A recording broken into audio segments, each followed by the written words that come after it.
Far out beyond the Isle of Lewis, where the Atlantic turns cold and gray, a cluster of black rocks rise from the sea. Sailors call them the Seven Hunters. To mapmakers, they are the Flannan Isles, lonely fragments of stone where the wind never sleeps. On the largest island, Eilean Mòr, a tall white lighthouse stands against the storms. It was built to guard one of the most dangerous shipping lanes in the North Atlantic, a beacon to guide ships away from the teeth of the sea. It was the year 1900. The lighthouse had been shining for only 12 months, its lamp burning each night like a promise. The work was endless and exacting. 3 men tended the light: James Ducat, Thomas Marshall, and Donald MacArthur, all seasoned keepers who knew the sea's moods.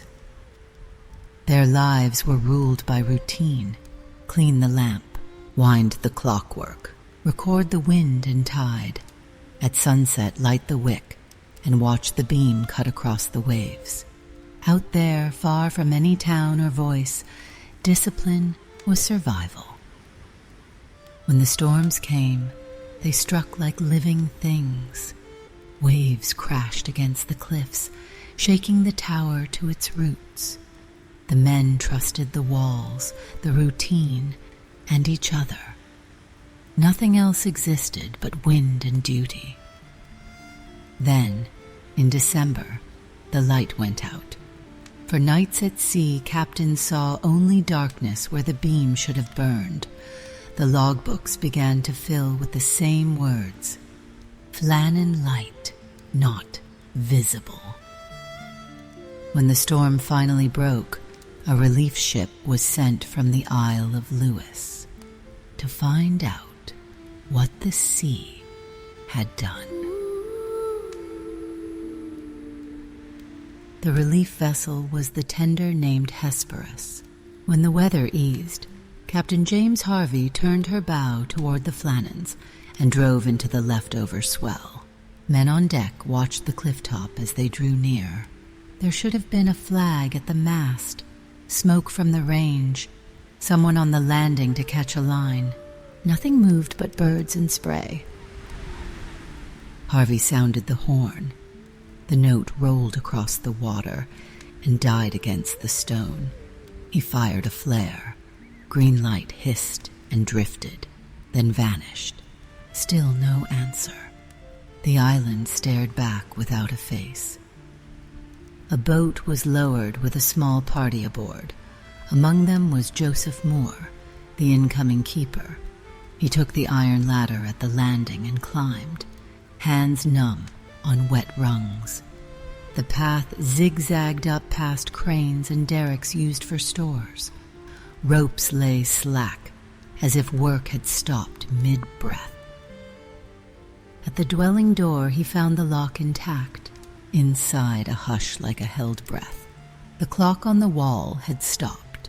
In the kitchen, dishes stood neatly arranged, a loaf half wrapped in cloth. A chair knocked slightly askew, as though someone had risen too quickly. 2 oilskins were missing from their pegs. One hung alone, dry and waiting. Boots sat beneath bunks. A box of matches lay by a stove gone cold. Nothing was broken. Nothing was stolen. The journal lay open with clean space for the next entry that never came. Moore climbed the spiral to the lantern room. The great lens looked like a sleeping eye. The lamp was cold. The wick was dry. No scent of fresh oil, no smear of soot on the glass, no sign of a night just passed at watch. The light that should have guarded the sea had not burned for days. He stepped back out into the wind and signaled the Hesperus with his arm. The men below understood without words. The island was not merely quiet, it was empty. 3 keepers were gone, and the tower kept only silence. Captain Harvey came ashore soon after, bringing more men to search. They moved through the buildings and along the narrow paths that wound between cliffs and stone. Every door was secure. Every key was in its place. The logbook showed the final notes written in a firm, steady hand. The last entries told of a great storm, of gale winds and towering seas. One line read, "Sea raging higher than the light itself." Another, "Men praying." The writing stopped there. Harvey's crew fanned out across the island. They checked the east landing, the storehouse, the supply tracks. All stood unharmed. Only at the western landing did they find signs of violence from the sea, rails bent, ropes torn loose, iron supports twisted as if struck by a hammer of water.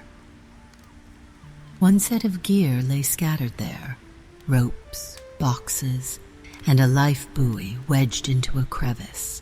The waves had scoured deep grooves into the rock, gouges fresh and shining. If the men had been working there when the sea rose, they could have been swept away in seconds. The searchers called out again and again, their voices snatched away by the wind. Not even an echo answered. No bodies, no footprints, no trace of struggle. Just emptiness, as if the men had stepped into the air and been taken by it. They lit a lamp that night in the tower, letting it burn again for the first time in weeks. From the deck of the Hesperus, the beam turned slowly across the dark, bright and clean, cutting through mist like a question. The captain wrote in his report that the men had vanished, as though they had been swallowed by the sea. It was all he could write. When the Hesperus returned to port, her crew spoke quietly of what they had found. Word spread quickly across the islands and into the towns along the Scottish coast. Newspapers printed the story before the day was out. The lighthouse on the Flannans, its 3 keepers gone, its light extinguished. Families waited for news, hoping the men might have been rescued by a passing ship. No vessel reported such a thing. The sea had been wild, but not wide enough to hide 3 souls entirely. Within days, an official investigation began. Inspectors from the Northern Lighthouse Board traveled to the site. They questioned Captain Harvey and Joseph Mòr, examined the logs, and walked the cliffs themselves. The conclusion, at least on paper, was simple. The men had gone to secure the western landing during the storm, and a monstrous wave had swept them away. Yet those who had stood on that rock doubted it. They knew the keepers were careful, disciplined men. They would not have all left the light unwatched. They would not have faced the sea together. Something else must have driven them down. That thought settled into every mind that heard the tale, a sense that whatever happened on Eilean Mòr did not belong entirely to this world. The official report described the evidence with care. At the western landing, a supply box had been broken open and part of the railing torn away. Ropes that should have been coiled were found stretched across the rocks, frayed and heavy with salt. Thomas Marshall's oilskin coat had been taken, suggesting he went out first. James Ducat's was missing too, but Donald MacArthur's hung still on its peg inside the door, untouched. Investigators believed he had run out to help his comrades, leaving behind his only protection from the storm. If that was true, it meant all 3 had been caught within minutes, men swallowed by a sea that showed no mercy. Yet the lack of bodies, even days later, disturbed everyone. The ocean returned what it wished to, but 3 at once seemed strange. No one could explain why the door had been locked from the inside, or why the clock had stopped. The journal's last line about men praying felt too human, too intimate, as though the final moments had been witnessed by something unseen. In the taverns of Lewis, old sailors began to whisper that the island had always been wrong, a place of echoes and wandering lights. The Flannan Isles had long held a reputation for unease. Fishermen spoke of strange voices that drifted over the waves, and of seabirds that gathered in spirals over the cliffs, silent instead of crying.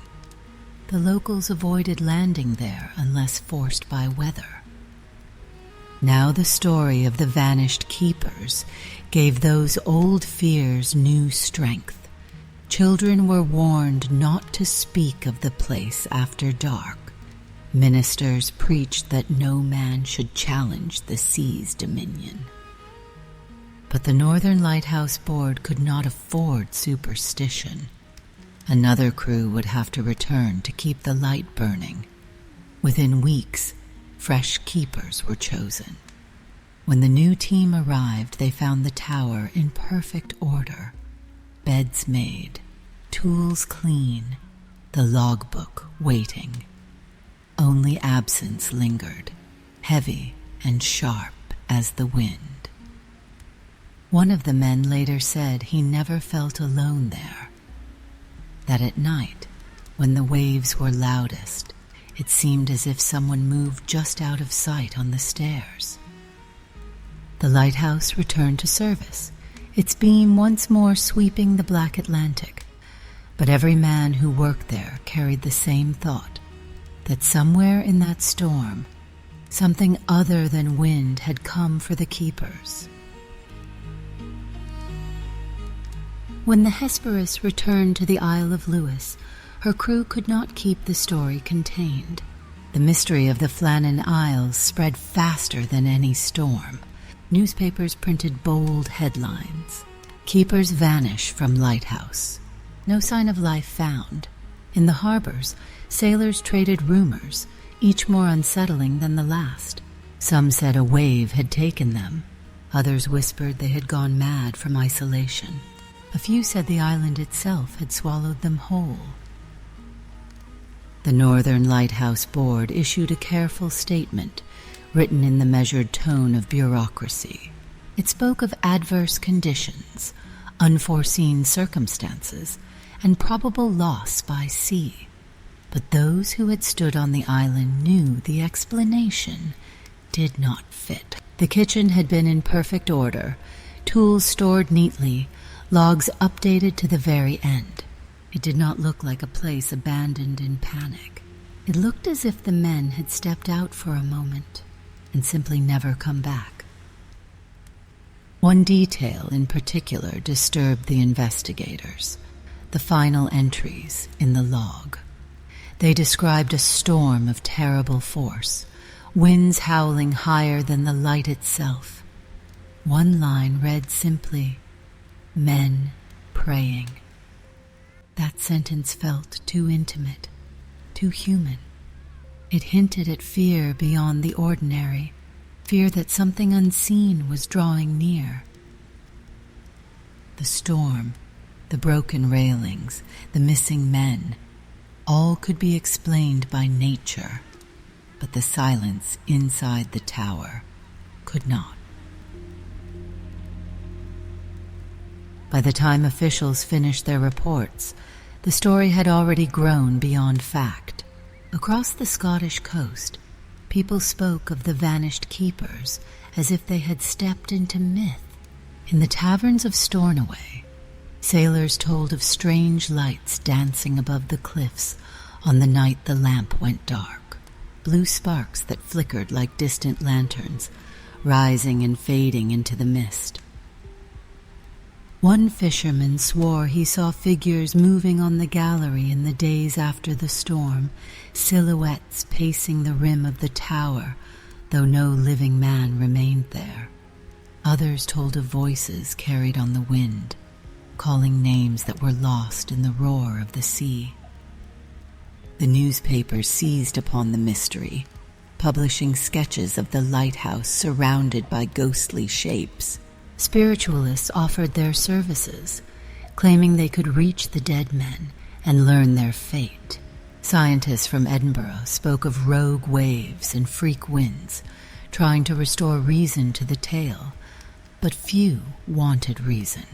The world preferred wonder. At the Northern Lighthouse Board, the mood was far from poetic. Another team would have to return to the Flannans. The light must burn again. It was too vital a beacon to remain dark, no matter what legends began to form around it. The new men who volunteered were calm and capable, but when the ship neared Eilean Mòr, not one of them spoke above a whisper. They said later that even before they landed they felt it, a stillness that pressed against the air, as if the island itself were listening. When the new crew stepped ashore, the wind dropped suddenly, leaving only the slow pulse of the waves. The men unpacked their supplies in silence, each pretending not to notice the hush that hung over the island. The air smelled faintly of oil and salt, the scent of work left unfinished. Joseph Moore guided them through the lighthouse once more, showing where he had found each thing untouched: the stopped clock, the dry lamp, the chair overturned near the table. The beds were still made, the logbook closed neatly on the desk. Nothing out of place, nothing to explain 3 vanished lives. The new keepers went about their duties with care. They polished the brass, cleaned the lantern panes, wound the clockwork, and relit the lamp. The light shone across the sea again that night for the first time in weeks. From the deck of the supply ship waiting below, the beam looked steady, but those aboard said it seemed colder than before, as if it shone not for guidance, but as a warning. In the months that followed, the replacements kept meticulous records. They noted every gust of wind, every shift of the tide. They spoke little of the men who came before them, yet each felt the same unease. Some nights, when the tower groaned in the gale, they swore they heard faint knocks echoing on the spiral stairs. Once one of them claimed to have seen a shape move behind the lens, just as the beam turned, there for an instant, then gone. They said nothing officially, but their letters home told another story, that the light was alive, and that it remembered. By spring, the Flannan Isles had become a subject of fascination far beyond Scotland. Newspapers in London, Dublin, even New York printed accounts of the missing men. Some added details that never existed. A mysterious log entry, a strange sea creature, even talk of a ghost ship seen nearby. None of it could be proven, but each version found eager readers. To the Lighthouse Board, such stories were an irritation. The official conclusion remained simple: a tragic accident. Yet even their own engineers, men of reason and mathematics, could not quite explain why all 3 keepers had left the safety of the tower together. Regulations required one man always stay inside. The fact that none did gnawed at the edges of logic. Those who studied the island said the geography itself was treacherous. At the western landing, narrow steps wound down toward the sea, ending at a small platform of rock where supplies were winched from boats. In heavy weather, the waves could strike from nowhere, exploding upward with enough force to twist iron. The theory grew that the men had gone down to secure gear or rescue cargo washed loose, and the sea had risen faster than they could flee. It was neat, sensible, almost believable, yet the details still felt wrong. Why was the door locked from within? Why did no one cry for help?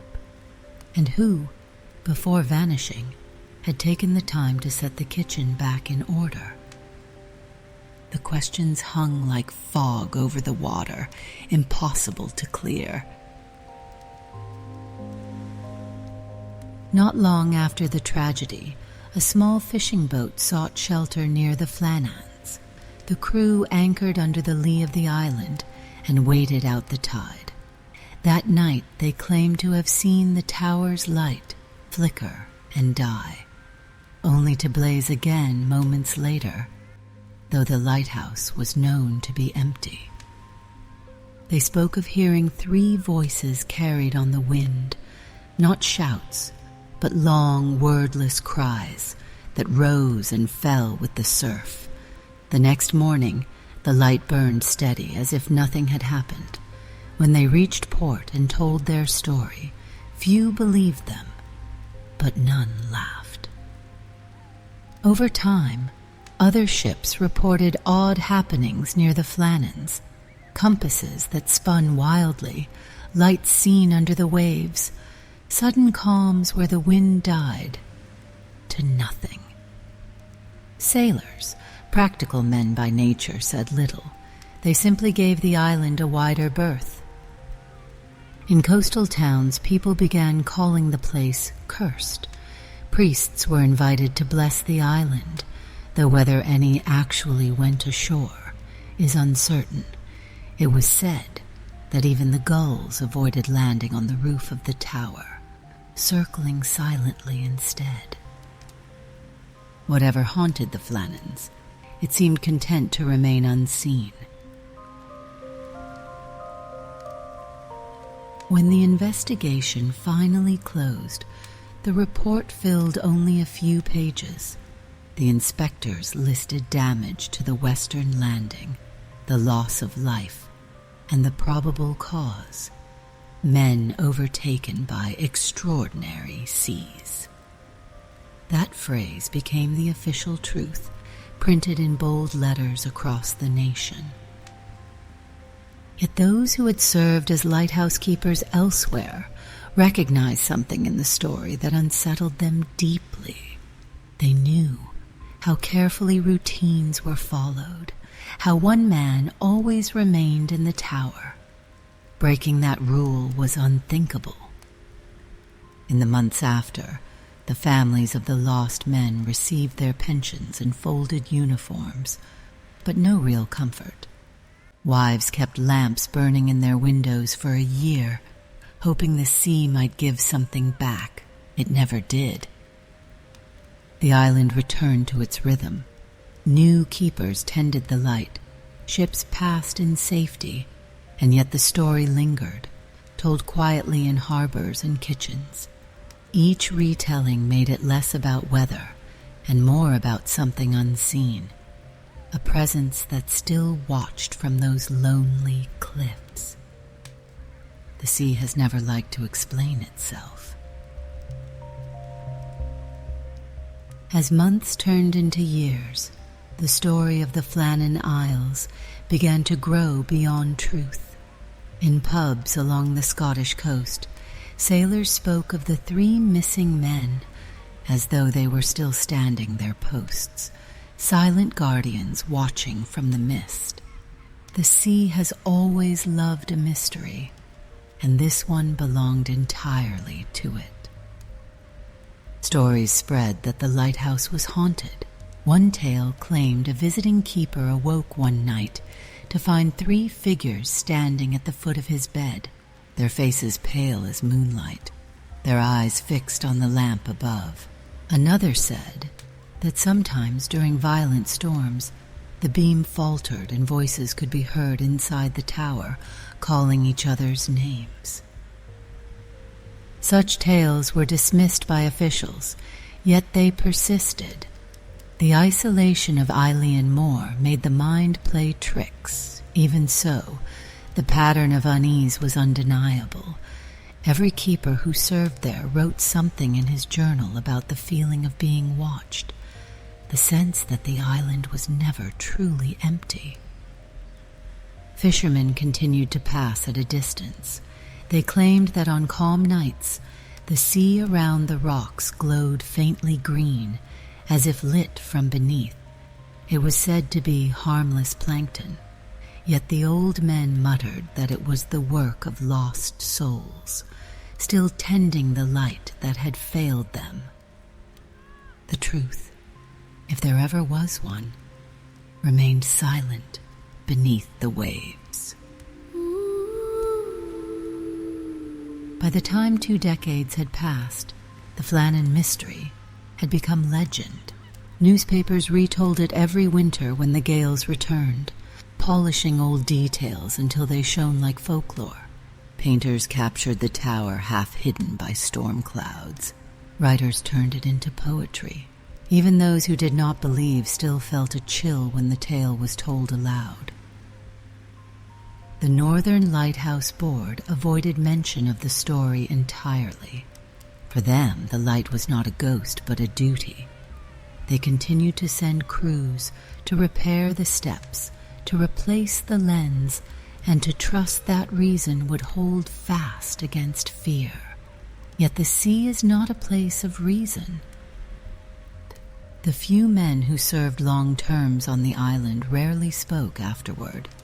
Some returned home quiet and withdrawn, unwilling to describe what they had seen or heard. One man told his wife that when the fog rolled in, he often heard knocking from deep inside the rock below the tower, as if someone were trapped within. He laughed when he said it, but she noticed he never slept well again. Even as the years softened memory, the Flannans continued to draw attention. Scientists and sailors alike tried to explain the disappearance in new ways. Some said a massive wave, what we now call a rogue sea, had struck without warning. Others thought the men had been driven by madness, born of isolation. A few even whispered that the island hid something ancient beneath its cliffs, something that called them down. None of these ideas could ever be proven. The sea had taken its evidence. The weather that December had been brutal beyond measure. Winds shrieking across the stones, waves shattering high above the landings. A single misstep could end 3 lives in an instant. But those who knew the keepers said they were careful men, trained never to take such risks together, and so the question remained, what could have been so urgent, so alarming, that it drew all 3 out into the storm at once? Each generation has found its own answer. For some it is nature, for others, fate, and for the rest it is the sea, eternal, hungry, and unwilling to give up its secrets. Through the 1920s and 30s, the legend of the Flannan Isles only deepened. It was retold in winter parlors and smoky pubs, the kind of story that grows a little taller with each voice. People said that during fierce storms, the light sometimes dimmed on its own, as if remembering the night it first went dark. Others claimed that 3 gulls always perched on the railing at dawn, no matter the weather, one for each lost keeper. Every few years, the Lighthouse Board sent new men to serve on Eilean Mòr. Most returned unchanged, though all spoke of the island's stillness, a silence so heavy that even the crash of the sea seemed distant. One described hearing whispers on calm nights, too faint to understand, as if words rode the wind. Another wrote that the light often flickered when he passed the base of the tower, but only when he was alone. In time, those who tended the Flannan lamp came to treat its mysteries with quiet respect. They left offerings of bread or tobacco on the outer wall. old traditions carried from mainland villages where sailors once gave thanks to the sea. It seemed harmless, a way of saying, "We mean no harm." Even so, there were moments when the island's mood changed, tools misplaced, footsteps heard when no one stood above or below, a door that closed itself, all small things, easily blamed on wind and weather, yet taken together, they formed a rhythm that made even the most rational men question what truly moved through the fog. The sea may forgive, but it never forgets. By the late 1930s, writers had begun to claim the mystery for themselves. It appeared in penny magazines and collections of ghost tales, the story of the lighthouse that swallowed its keepers. Each author added something new: a phantom ship glimpsed at dusk, a strange humming from the cliffs, a final entry in the log that read, "The sea is rising higher than the light itself." None of it could be proven, but that no longer mattered. The tale had outgrown truth. Those who actually worked the northern lights hated such stories. To them, it was an insult to the men who had died doing their duty. Yet even the most practical keepers admitted that Eilean Mòr felt different. One man said that when he first entered the lantern room, he felt a wave of pressure in the air, as though he had stepped into the depth of the sea itself. Another wrote that he often dreamed of 3 men walking along the western landing, heads bent against invisible wind. During one maintenance visit, an engineer found a deep crack in the rock near the landing, a wound carved by endless waves. Locals said that sometimes at night a sound came from it, not the crash of water, but a low sigh, like a breath drawn from the heart of the island. Visitors who heard it did not linger. The island gave what it wanted: light for the sea and silence for everything else. Even so, the light never failed again. Whatever force had taken the first keepers seemed satisfied, yet every beam cast from Eilean Mòr still carried a shadow, a memory moving just behind it. When war came to Europe, the light on Eilean Mòr stayed lit. Even through blackouts and rationing, the tower continued its work. A small point of certainty in a world unraveling.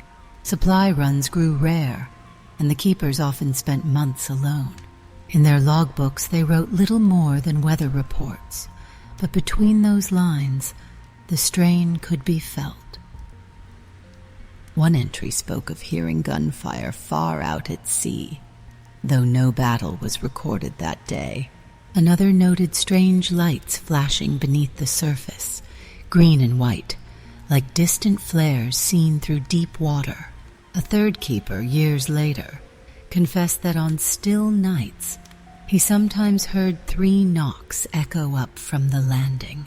Always 3, never 2 or 4. He stopped writing such things after being reprimanded, but the knocks continued. The war ended, but the sense of unease never left. The sea around the Flannans was busy again with merchant ships, and captains still noted in their logs that the light, while steady, seemed oddly pale, as if dimmed by unseen clouds. A few even said they heard faint voices on the radio near that stretch of coast, words that bled through the static, speaking in tones no one could place.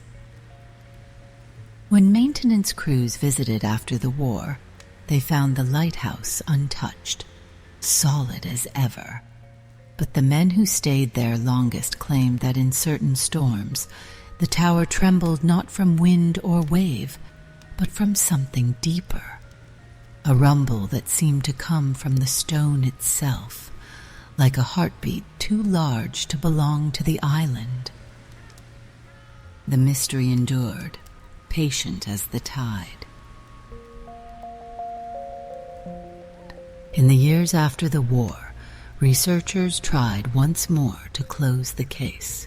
New sciences, new instruments. Surely, they thought, reason could silence myth. Oceanographers studied the surrounding currents, proving that rogue waves could indeed reach incredible heights, striking without warning.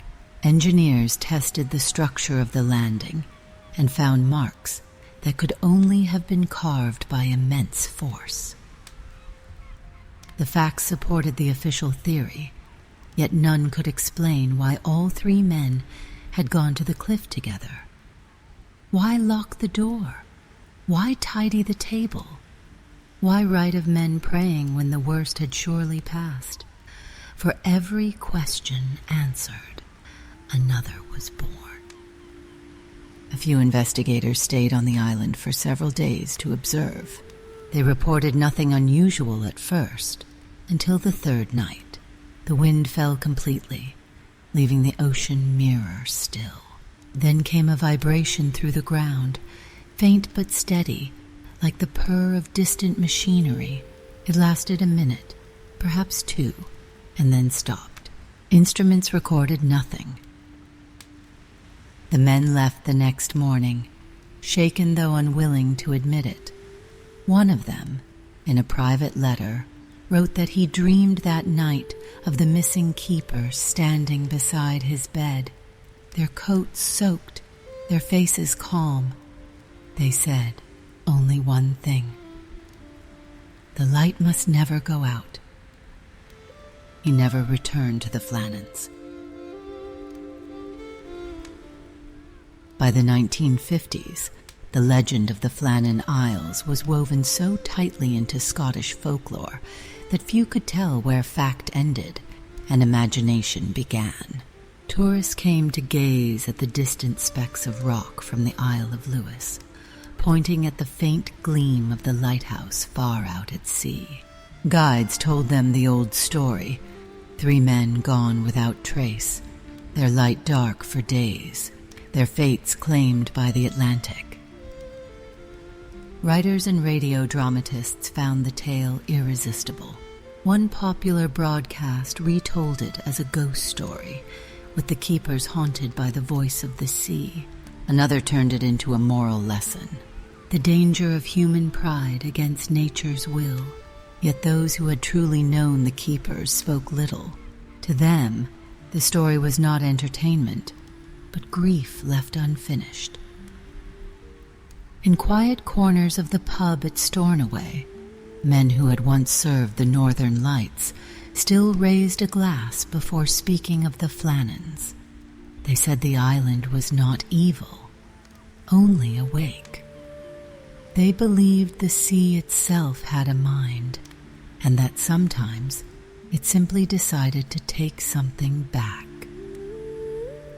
For every rational explanation, waves, wind, or accident, there lingered that smaller voice inside the mind that whispered of something else. The lighthouse had become a symbol, not of safety, but of the thin wall between man and the deep unknown. And still, through every storm and every whisper, the light kept turning. Among the papers that survived the first inquiry were quiet things: letters, notes, small reports written in careful ink, wives asking after pay that would no longer come, a mother requesting the return of a pocket Bible left on the island, a line from a local minister promising prayers for three men whose graves the sea now kept. These documents carried no drama, only the weight of ordinary life turned suddenly to absence. Captain James Harvey wrote his own account for the board, sparing in words yet haunted between the lines. He described the first approach, the unanswered horn, the green flare fading against cloud. He noted the locked door, the stopped clock, the chair set askew, the two missing oilskins, and the one that still hung dry upon its peg. He did not try to explain. He simply recorded, as sailors do, and let the sea hold its own margin of mystery. Joseph Mòr, the man who first climbed the steps, returned to service, but never spoke at length about that day. In a brief statement, he admitted to a feeling that the island was listening, that he should keep his voice low inside the tower, as if not to wake a sleeping house. He wrote that the lantern glass seemed colder than common glass, and that the silence there had a shape to it, like a room already occupied. Families kept small rituals. Lamps were placed in cottage windows on winter nights, a promise that the light would still be seen somewhere by someone. Children were told that their fathers had gone back to the sea because the sea had need of them. Some believed that, some could not. The pensions were modest, the condolences formal, but grief is never formal. It comes in waves that pay no mind to paper or rule. In later winters, islanders swore that when the first real gale of the season struck, 3 short knocks could sometimes be heard against the church door in Stornoway, as if the storm itself had paused to ask admission. Perhaps it was only branch and wind. Perhaps it was memory learning a new voice. Either way, people listened, and when the wind moved on, they listened to the silence that followed. The official files closed neatly. The human story did not. It lingered in kitchens and harbors, in the minds of keepers posted to lonely towers, and in the steady turn of that distant beam that had failed once, and by all accounts, should never fail again. In the years that followed, new theories appeared like driftwood, each carried in by a different tide of thought. Some believed the men had been victims of a landslide, a section of cliff giving way beneath their boots. Others spoke of shock waves from a meteor strike in the Atlantic, or a tremor deep under the seabed. All possible, all incomplete. Modern minds reached for modern causes, yet even those who stood on the island with instruments and charts felt something older in the air, a weight of history pressing through the mist. It was said that long before the lighthouse was built, monks had visited these rocks to pray, and sometimes to vanish themselves. Local superstition claimed the Flannans were haunted by the little men, sea spirits who resented the building of the tower. Fishermen swore that the light angered them, that the keepers had been taken as payment. The tale spread quietly through the villages, not shouted, but spoken low, the way truth sometimes hides in whisper. Whatever truly happened, the island remained strangely untouched. Grass still grew between the steps, the cranes still stood, the wind still keened around the railings like a voice that never tired. The only thing that changed was time. And yet, whenever the great storms returned, people on the Isle of Lewis still looked toward the western horizon, half expecting to see the light go dark once more. By the mid-20th century, the story had settled into the bones of folklore. It no longer belonged to history, but to imagination. School children learned it as a lesson in courage. Writers borrowed it to speak of loneliness, madness, or faith. The men themselves became symbols, 3 ordinary souls caught between reason and the endless unknown. During one rare, clear summer, a group of tourists convinced a local fisherman to take them close to the island. They saw the cliffs rise sheer from the sea, dark as iron, the lighthouse shining in perfect indifference. None dared ask to land. As they turned away, one of them noticed gulls circling high above the tower. There were 3 of them, always 3. The keeper stationed there at the time later said that summer was the calmest he had ever known. Yet one morning, he found 3 stones neatly stacked on the path outside the door. He told himself it was nothing, children of the wind, but he kicked them apart all the same. That night, as the last light of the sun faded, he heard a knock on the metal of the lantern room. 3 slow taps, far above where any man could reach. He said it was the gulls. He said it was the sea. He said nothing more about it after that. The sea remembers. It repeats what it likes. In 1971, after more than 70 years of service, the Flannan Isles Lighthouse was automated. The final crew departed in a small launch, their replacements made of glass and steel. The tower that had once demanded constant care could now tend itself. The last keeper to leave was an older man named Eilean Mòr. He had served at Eilean Mòr for 6 years and claimed he would have stayed forever if allowed. When asked what he would miss most, he said, the silence. When asked what he would not miss, he smiled and said, the silence. Automation was progress, efficient, tireless, precise. Yet something about the change felt final, as though a voice had been lost. From that day on, no human being would live upon those rocks again. Only the wind would keep the hours. Only the sea would listen. Visitors who came after said the lighthouse seemed empty in a new way, not abandoned, but hollow, as if waiting for footsteps that would never return. The light still turned, bright and faithful, but without the warmth of human hands behind it. And sometimes on clear nights, sailors said the beam seemed to pause, just for a breath, before sweeping on again. By the end of the century, the story of the vanished keepers had been told and retold until it was less an event than an echo. Historians sifted through the remaining evidence, trying to strip away the legend, but every fact seemed to carry its own shadow. They confirmed the weather reports. The storm of that December had indeed been violent enough to shake the stone foundations. They confirmed the damage to the landing and the timing of the light's last sighting, but the mystery of why still held firm.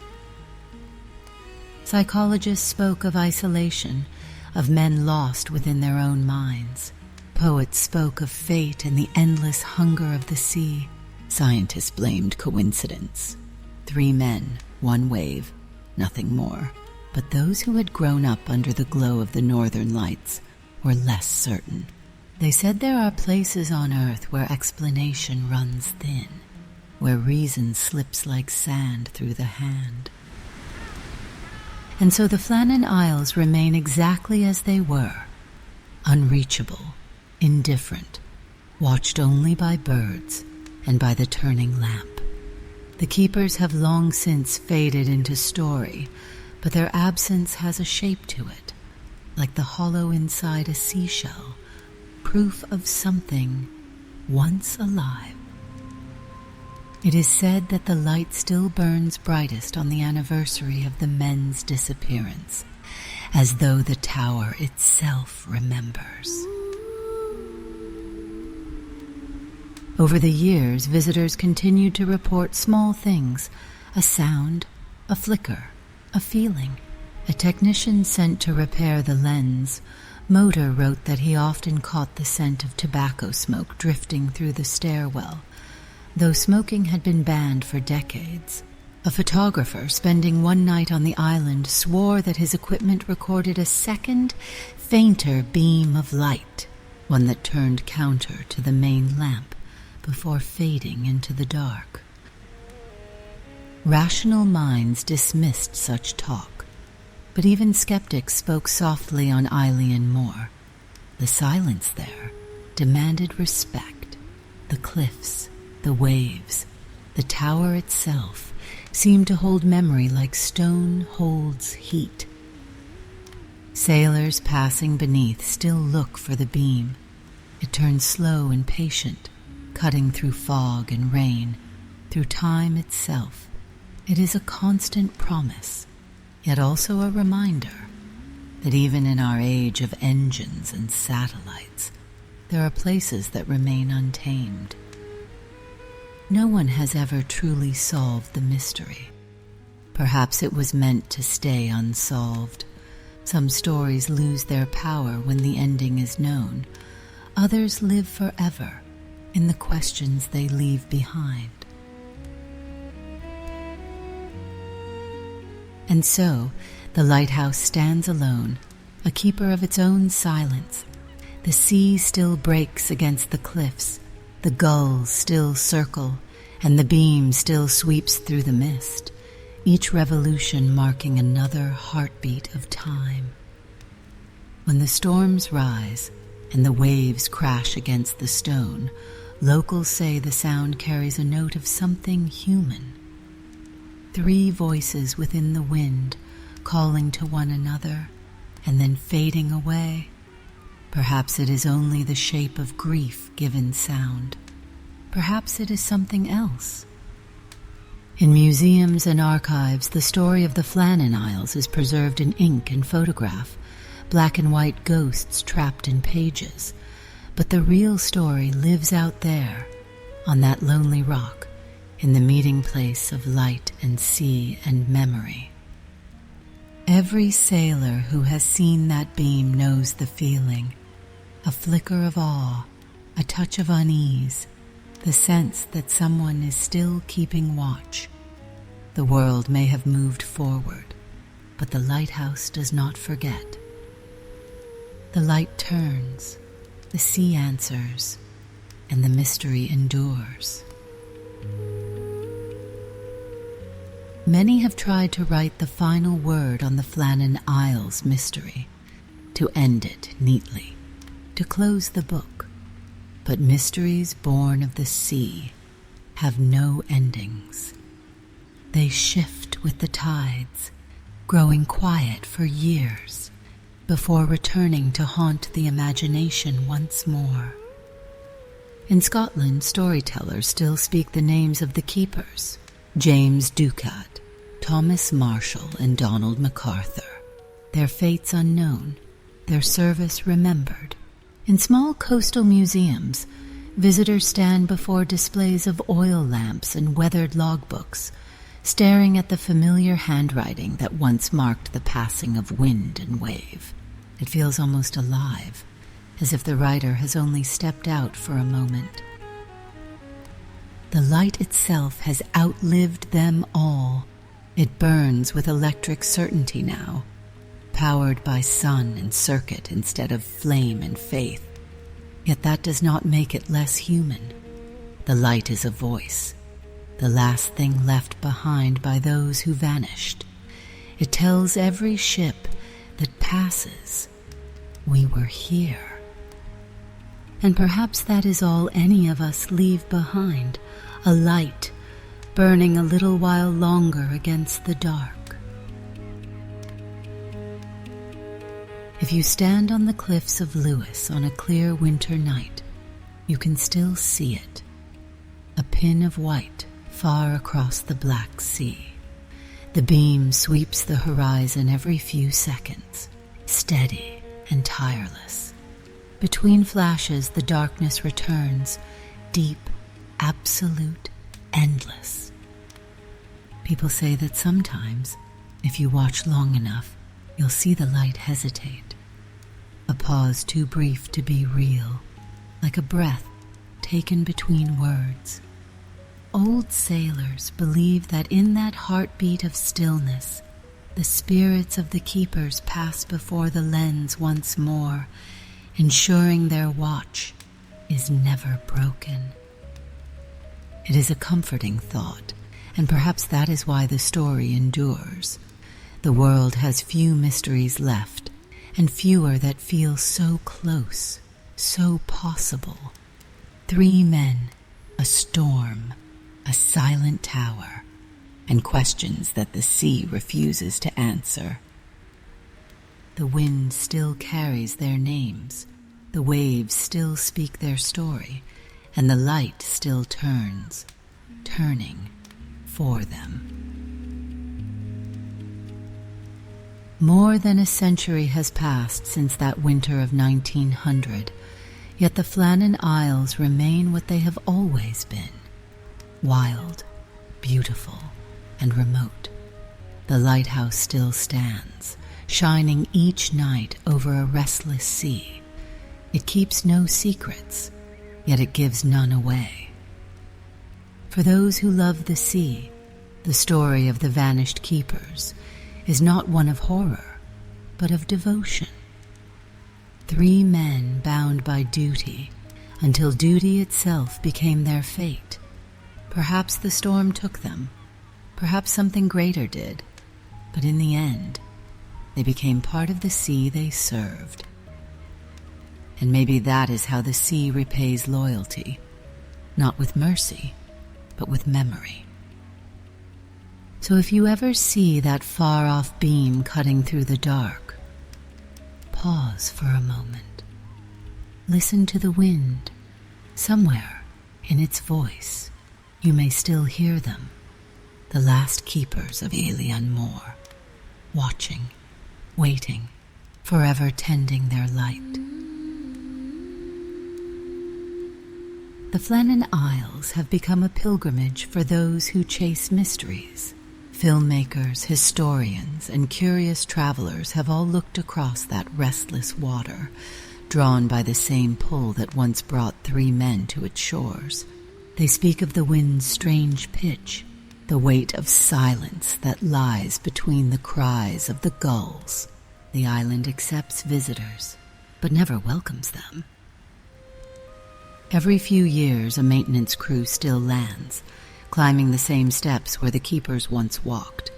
They find no trace of them, only the old carvings on the wall, initials and dates chiseled into stone. Proof that they were there. Proof that something human once stood against the endless sea. At night the light still circles, washing the clouds in a white glow that seems both near and unreachable. The wind whistles through the railings, and for an instant, it sounds like laughter or warning. Each generation finds the story again, like a message resurfacing in a bottle.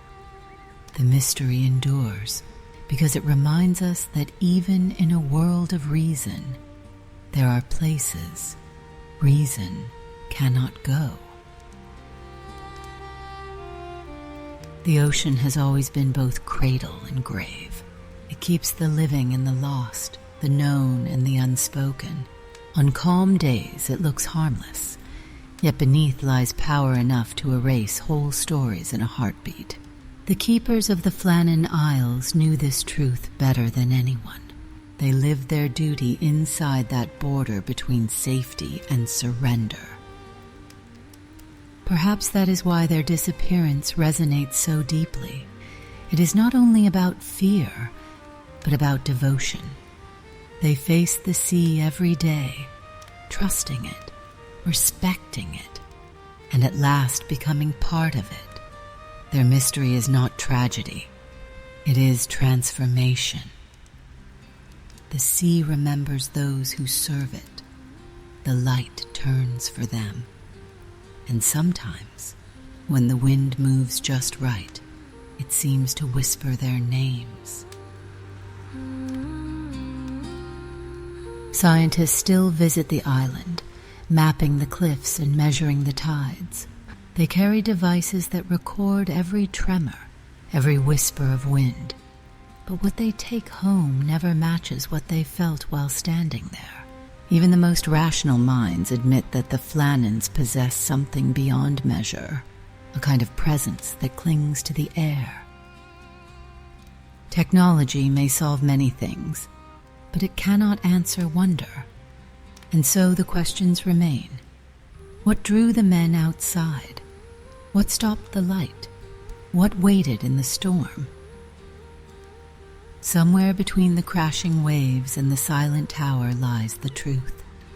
Patient, unhurried, content to be unknown.